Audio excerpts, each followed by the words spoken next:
who came up with the idea that let's option this movie that we saw? Well, called... you know, it didn't happen all at once, of course, as you might expect. But, you know, we were running this little theater called Kentucky Fried Theater. Where was that? On Pico Boulevard in West LA. And 140 seats. We were packed, you know, Thursdays through Sunday, all word of mouth. Mid-70s? Early 70s. Early 70s. 72 to 76. And then John Landis came to see the show. And Blues Brothers, et cetera, et Well, cetera. we met him because we had started writing the script for Airplane in 1975 because we didn't want to be performing on stage anymore. It was a kind of a very forerunner version of what became Airplane, and nobody would finance it, of course. So Landis came to see the show and said, why don't you guys do a movie based on your show? We said, oh, okay, that's a good idea. So we did, and this is all recounted in the book, and John Landis directed it. So we learned how to direct. From John Landis. From one of the greatest directors. But we would do spoofs of commercials and show them on stage on a big video monitor. You would spoof the actual commercial on stage at the Kentucky Fried Theater. The way we would get these ideas for spoofs is to let the videotape machine, which was this huge reel-to-reel. Was it VHS or Beta back then? It was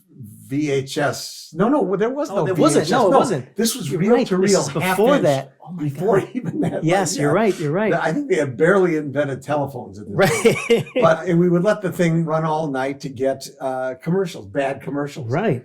So in the morning when we cleared it off, we saw this movie, this 1957 black and white movie called 0 Hour. It had the same plot. Guy goes up on a plane, PTSD, can't fly, trying to win back his wife, and ends up having to fly the plane down after there's food poisoning. We got involved in this movie. We usually skipped ahead of the movies to get to the bad commercials. Right. We were thinking, well, we could redub this. And then we thought, why redub it? You know, the big leap that we did is that we said, why don't we just recast it with these straight actors as though they didn't know they were in a comedy? Because it was so funny to begin with. Instead of redubbing, we would redub movies, you know, these really hard-hitting melodramas. What time is the plane taking off? Well, at 0800 hours. And then we'd redub, where's your hand? It's right here at the end of my wrist. So, you know, stupid stuff like that. Yes. And so I would think, why don't we just remake the movie with those guys? And so that's what we did, but we couldn't sell the idea. So, you know, we did Kentucky Fried Movie, learned how to direct from Landis. And then we went back, rewrote the Airplane script, and then went around and every studio turned it down. And finally, Michael Eisner at Paramount. Heard of him? Said, yes, this could be a good idea. The first person you cast in it was Robert Stack. Right. Correct? He was the one we wanted right from the beginning. We thought, because the original role was played by Sterling Hayden. Sterling Hayden from The Godfather. He was the corrupt cop that gets killed. Yes. Right. In 0 Hour, Sterling Hayden played that role of the captain, the airplane. Robert Stack. Always taking the glasses. And that we did on stage at Kentucky Fried Theater. When did you know that you wanted Robert Hayes? I look at Robert Hayes and Julie Haggerty. I don't remember them being anybody big back then. They didn't come off of like huge movies and TV shows. No, Robert Hayes, was an actor on a sitcom called Angie. This was in, the late 70s. The late 70s, yeah. And he was right on the Paramount lot. However, no one on our show thought of Robert Hayes. Right. So his agent called Howard Koch, our executive producer, and said, why don't you try this guy? We saw his picture. We said, yeah, he's a good looking guy. Have him in. He was just perfect. He knew the tone. Yeah, he knew the tone. And it was only not until we wrote the book that we realized what his actor mindset was. Stack, Bridges, Graves, and Nielsen were just, these straight stiffs who, just right out of a movie. Right. But Hayes saw himself as really, that character. There was another layer for Bob Hayes where he was seeing everything happening around him as kind of absurd. So he was reacting like when we say, it's a different kind of flying. Altogether. Yeah. And they say, it's an entirely different kind of flying. It's an entirely different kind of flying. Altogether. It's an entirely different kind of flying.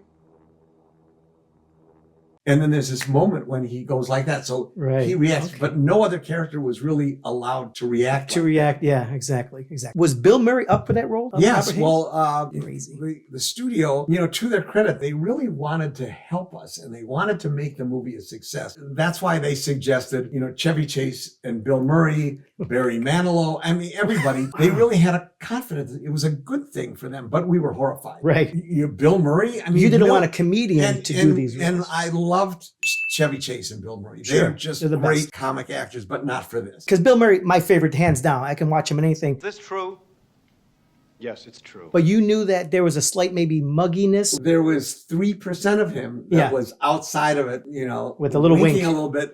No matter what he could do, even if he played it exactly like Bob Hayes, the audience would be saying, "Oh, Bill Murray." What was the hardest role to cast in this movie? Was there anything like, well, I can't find the right person? They're mugging it. They're doing whatever the hell. Oh, well, actually, Leslie Nielsen's role, the doctor, we were actually turned down by a bunch of actors. Leslie was not the first choice. What did Letterman go up for? Wasn't David Letterman Letterman somebody? was up for the Bob Hayes. Okay, for the striker. role. Okay, and then what happened to him? He just faded into obscurity after Airplane. Yeah, it's too bad. Too bad about He him. had such hope. But what happened was, we used to go to the Comedy Store on Sunset, and we loved a lot of the comedians there. And one of the ones that we really were fans of was Letterman before he was famous. When we thought of him for Airplane, because he has leading man looks. Sure. And he has that kind of delivery. So we called him up and said, "Come to audition." We found out later he didn't want to read for it. Didn't want to do it. He came in to read for it, and he had us laughing the whole. We screen tested him. Right. But I think by the time we got to the screen test, we were more or less convinced that it was Bob Hayes' role. Like, subscribe, comment.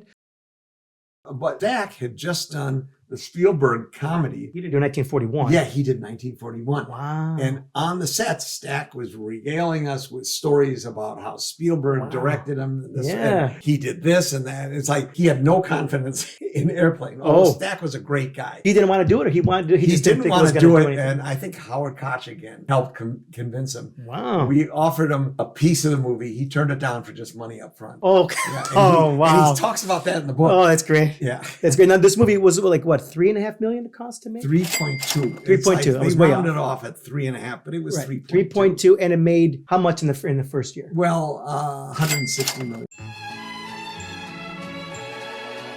Was Kareem the first person you cast for that role, or no? He wasn't.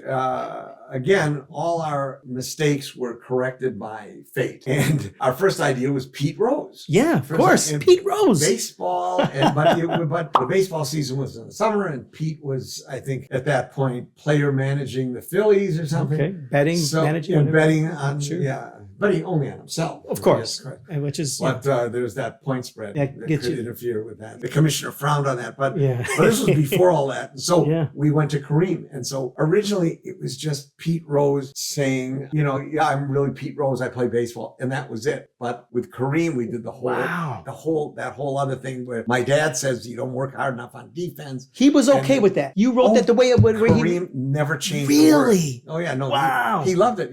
Most people, it turns out, if they're prompted and steered, they don't mind making fun of themselves.